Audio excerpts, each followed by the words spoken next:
Hello, this is Sean Moses from Practical Human Design, www.practicalhumandesign.com. Thank you for joining me.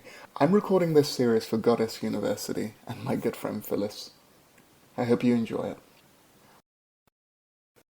Okay, a big question I'm asked all the time. This is the huge one. How do I know if he or she is the one?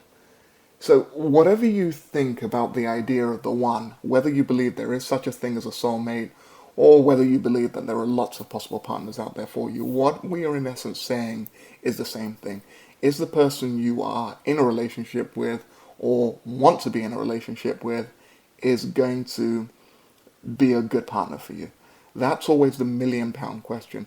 I think this question can be answered by looking at three things that successful relationships have in common from a human design perspective. When you enter into a relationship, for all intents and purposes, you're becoming a new, single, combined being with this person.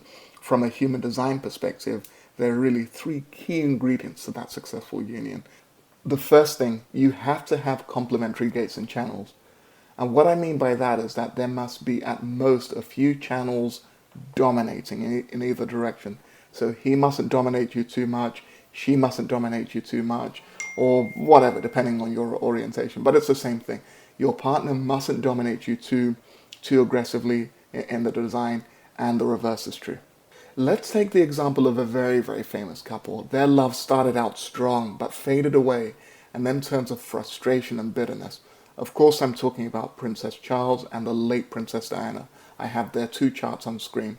So, whenever they had to have a discussion, whatever they had to speak about came through Charles's particular form of expression, as he's the individual with a consistent energetic connection to the throat.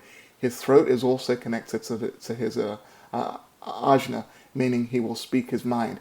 Diana will consistently feel suppressed as he will communicate around what he knows. Whenever the two of them attempt to do things together, they're going to find it very, very difficult in that the energies from the motivating, which is the lower part of any particular chart, do not connect to the throat where they can manifest. The energy remains kind of ready to go but can't, leading to a sense of frustration. So Diana, from her side, brings that kind of friendly, focused, emotional energy to a relationship, and Charles basically has a single gate in his solar plexus sensor that can be very, very sensitive. When he feels emotionally overwhelmed, he can just explode. So while her need from her design is to have a community of friends and family surrounding her because she has a tribal emotional wave, Charles's need for space, he's not emotionally defined. He's an aloof mental type.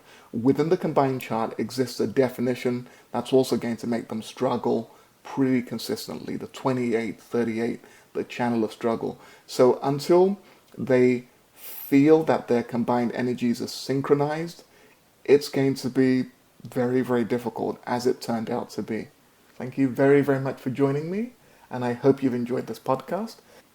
You can get in touch with me at www.practicalhumandesign.com. Alternatively, you can email me at Sean, SEUN, Moses, MOSES, @gmail.com.